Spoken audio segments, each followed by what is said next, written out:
Good morning, church. Morning. You look kind of different from this end. Firstly, I'm feeling really humbled this morning because there were motorbikes revving their engines at 6:30 this morning to get here for this.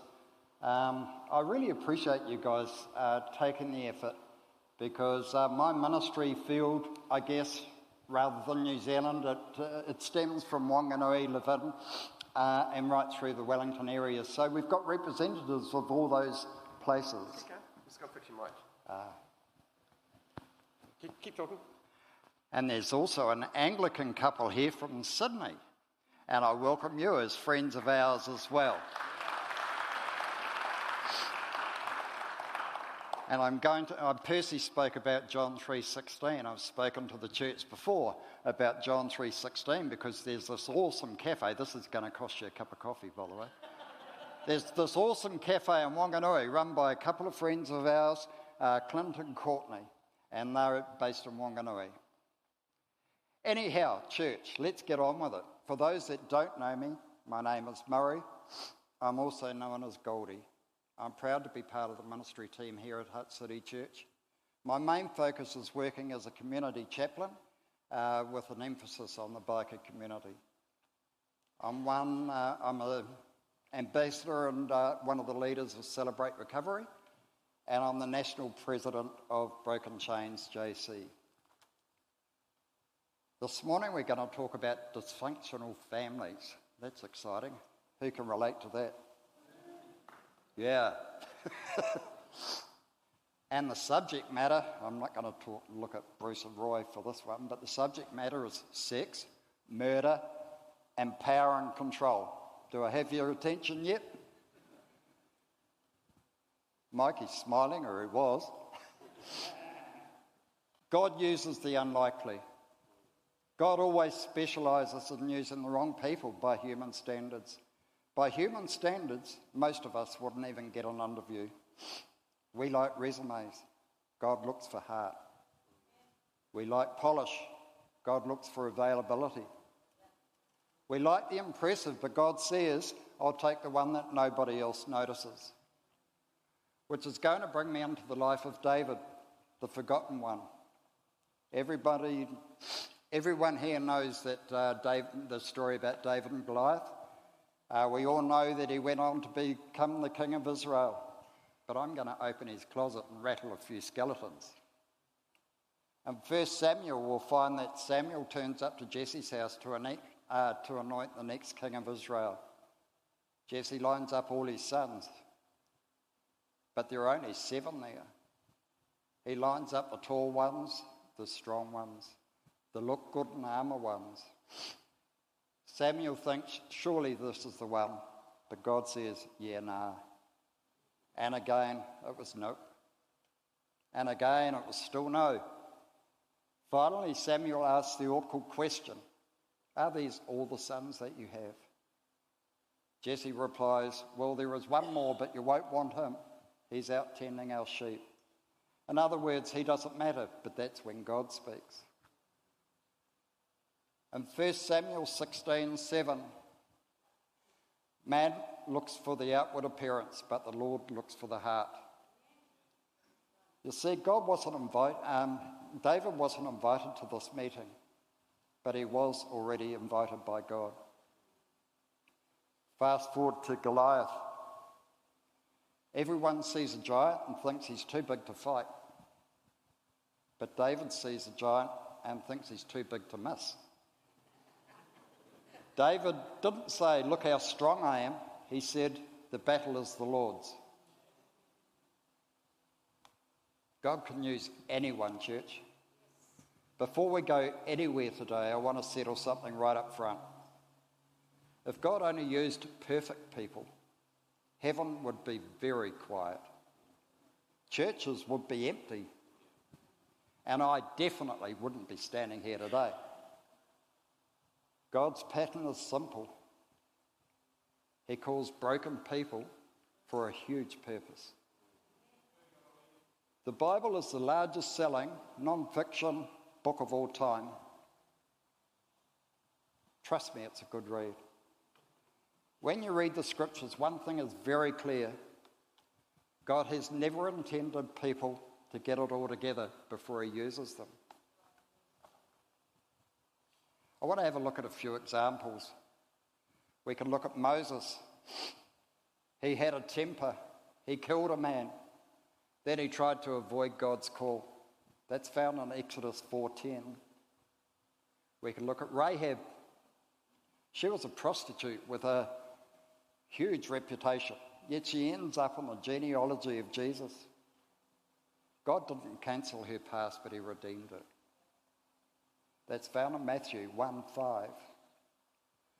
In Judges 13, we can read all about Samson. He was a strong man who had very weak boundaries. He was anointed, called by God, but he was constantly distracted. You see, he was a pretty good-looking dude. He had long hair, muscles, but he also struggled with lust and anger. We can look at Peter. He was bold, loud, an emotional train wreck, really. He was an apostle and a very close friend of Jesus. He swore his loyalty to Jesus, yet he denied him 3 times. We can look at Luke 22:61-62. The Lord turned and looked straight at Peter, that he remembered the word the Lord had spoken to him. Before the rooster cries today, you will disown me 3 times. Then he went outside and wept. Yet Jesus still builds his church on him. We can look at Matthew 16:18. And I also say to you that you are Peter, and on this rock I will build my church. God seems to have a habit of choosing the most unlikely people. Yep, people with issues. Which is pretty awesome, team, because we all mess up. And God's not finished with us either.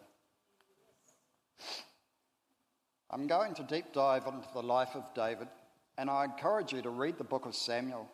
Agatha Christie is a murder mystery writer, but has got nothing on the book of Samuel. The book of Samuel is full of murder, attempted murder, plots to kill, infidelity, adultery, self-absorbed power and control, family feuds, jealousy, just to name a few.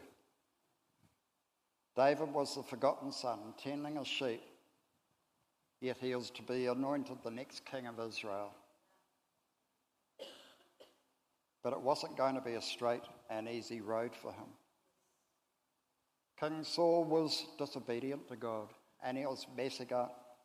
He was self-important, seeking power and control. Even God's prophet, Samuel, feared him. There was also a family connection between Saul and David, as he was best mates of Jonathan, that was Saul's son. And he married Saul's daughter, Michal. So Saul became the father-in-law from hell. Saul hated him. He hid in caves, and he remained in exile for 10 to 15 years before finally taking the throne. David stayed home when other kings went to war because there was a price on his head now. King Saul wanted him dead. I also remind you that Jonathan was the rightful heir. I remember back in the early days, my mum and dad putting on a Sunday roast. It was a tradition back then.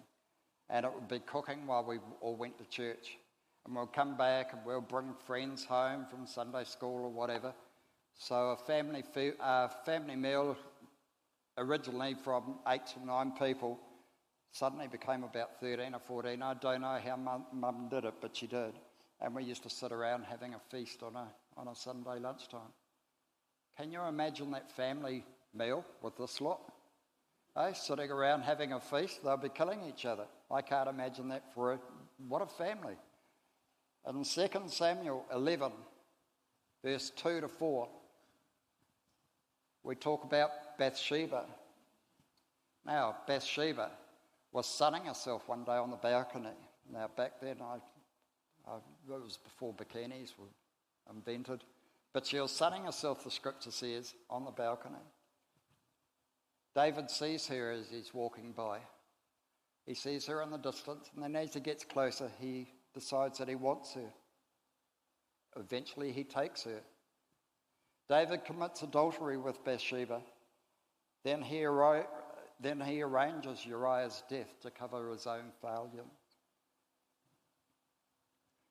While David was a shepherd, a worship leader, and becoming a king, he was also an adulterer, a deceiver, and a murderer. Yet with all this history, in Acts 13, verse 22, I have found David, son of Jesse, a man after my own heart. He will do everything I want him to do. You see, David proves this truth. God doesn't endorse sin, but he also does not abandon repentant people. In Psalm 51, verse 10, create in me a clean heart, O God, and renew a right spirit within me. God has a call for everyone here. We have established something already today, that David wasn't perfect. David wasn't polished. David wasn't predictable. And yet, God still used him. Which tells me something really important. God doesn't call the qualified, he qualifies the called. Yes. David didn't grow out of his issues overnight. Here's what I love about David. After the anointing, after the victory over Goliath, David still struggled with fear, impulsiveness, lust, leadership mistakes, family chaos that makes reality TV look pretty tame. David didn't suddenly become a halo-wearing saint. He became a man that kept coming back to God. In Psalm 34, verse 19,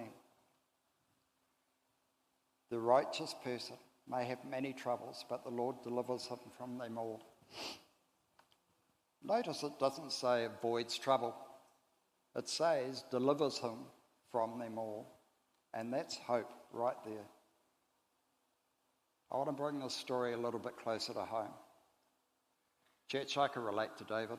Not the king bit, not the palace, but the messy middle bit. My life didn't begin in ministry. Most of you know my testimony and know that I was brought up in a Christian home. But in spite of this, I went on to have a raging heroin addiction. I was patched with a notorious motorcycle gang. I took a long scenic route through prison. Not exactly Bible college material. If there had been a most likely to become a pastor award, mine will never make that list. And if you had told me years ago that Murray, one day you'll be preaching in a large Pentecostal church, I would have said, who's Murray? But God saw something I couldn't see yet, just like he did with David. Sometimes God announces your calling before you're even ready to believe it.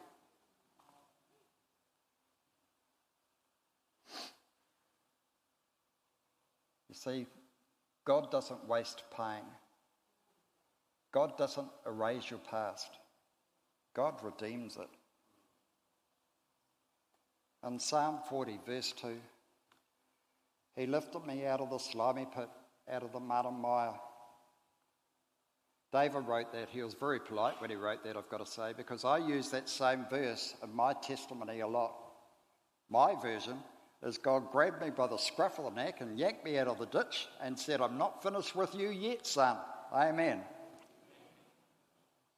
Sometimes I feel I've messed up too much, that I'm not worthy to carry this message. God can use all of you, but not me. But if God can use a shepherd who was an adulterer and a murderer and later became a king, God can use a drug-addicted gang leader who was to become a chaplain. Change is possible for each one of us. I just want to take you out of the scriptures just for a moment and bring you into my life, because it's one thing to talk about David. It's another to talk about what God does today. In March 1986, I walked away from gangs. I walked away from drugs. I walked away from the violence and addiction and a life that was killing me. I didn't walk away because I suddenly became strong. I walked away because I finally admitted that I was broken. And church, that's where God does his best work. 2 weeks ago, I celebrated 40 years of sobriety. That's 40 years.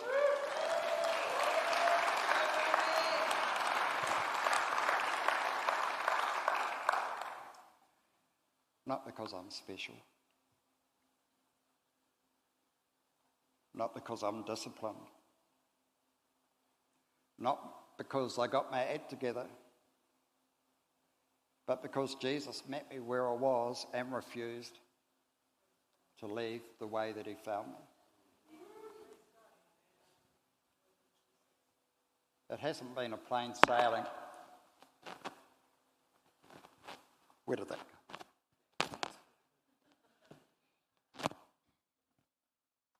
Me roadie. There we go. It hasn't been plain sailing. My Christian life has had many ups and downs. It's been a roller coaster. But I thank God for what I am today and where I've come from and what I am today and what I do in the community. It's just a blessing. Every day it's a blessing.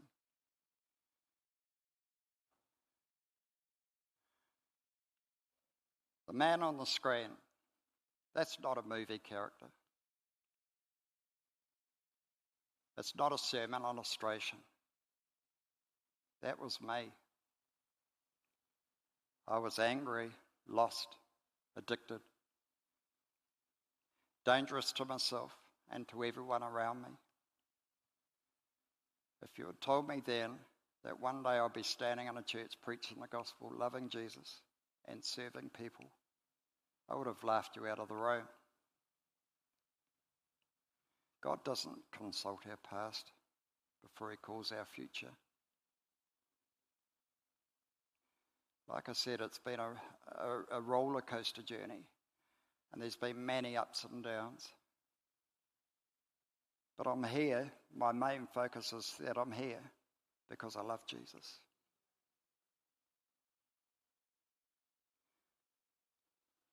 We're not coming to an end yet, but I'm going to ask the music team if they could just come up now. The next photo represents the hardest part of my journey. Not gangs, not drugs, but change. Because freedom isn't instant. It's a decision you make again and again and again. I've had many slips. I've done 4 rehabs over 5 years to give away my poison. There were many failures. There were many tears. There were moments I just wanted to quit, but God stayed. In Psalm 34, verse 18, the Lord is close to the brokenhearted and saves those who are crushed in spirit. That verse didn't hang on my wall, it held me up.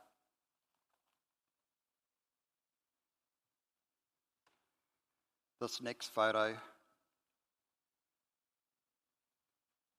is what only God can do. Same man, same story, just a different ending. From chains to calling, from addiction to authority, from brokenness to purpose. If God can change me, change is possible for you. Not tomorrow, not one day, but right now, today. I just want to get real with you just for a moment. When I first said yes to speaking here this morning, I thought I was bringing a 10-minute testimony. Something safe, something I could control. And then Bruce wrapping the message around that. Something similar to what Roy and Kevin did. That's what I was expecting. But Pastor Bruce, bless him, said, no, I think you can bring the message. Then Pastor Roy set the date, 29th of March. It was in concrete. What am I going to do now? This is totally outside my comfort zone. But then I realised that I wasn't just saying yes to them. I was also saying yes to God. But that yes cost me something, because not long after that I got hit. A lot of you don't know this. Some do, some don't. But I had a cancer diagnosis back in November. It was early stages. A treatment plan called CAR-T was organised. Really simple. They take some blood off, do the gram poo bar in the lab, and then put it back in me with good stuff to fight the bad stuff. That was going to be great. But after that, yes. I had another biopsy, and the tumour had doubled in size. That was just in the course of a few months. Another treatment plan of immunotherapy was organised. This is a drug treatment. So for 5 hours a week, I've been sitting in the hospital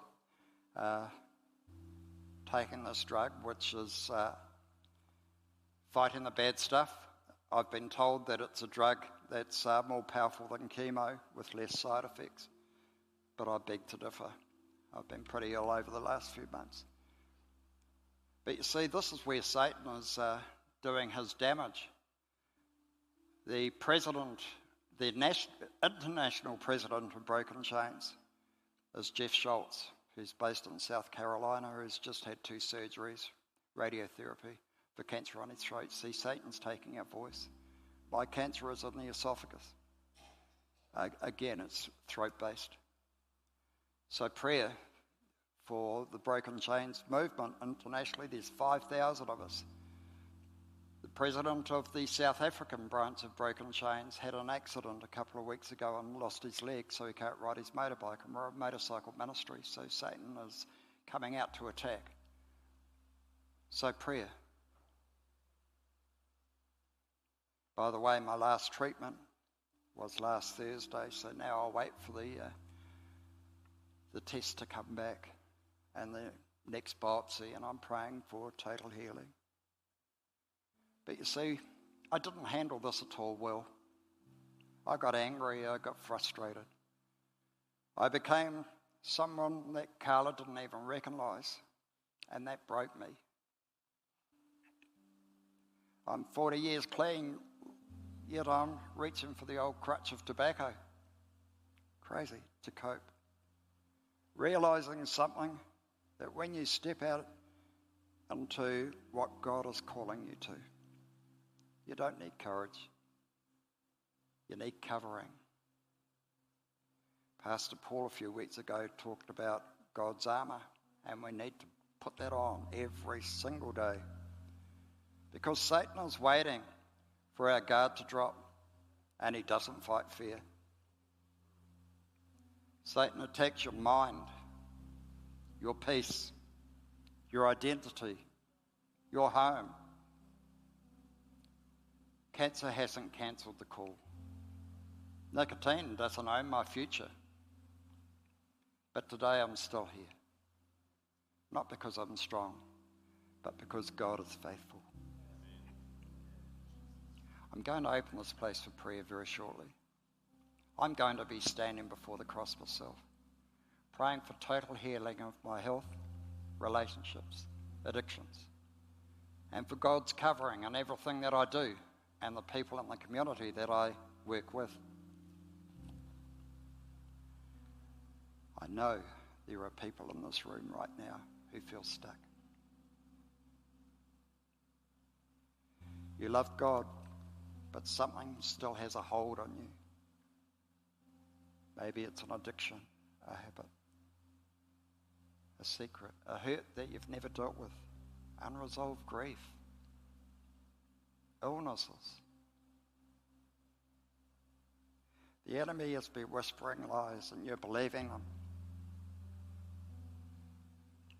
Church, David failed. I failed. We all fail. But God's not finished yet.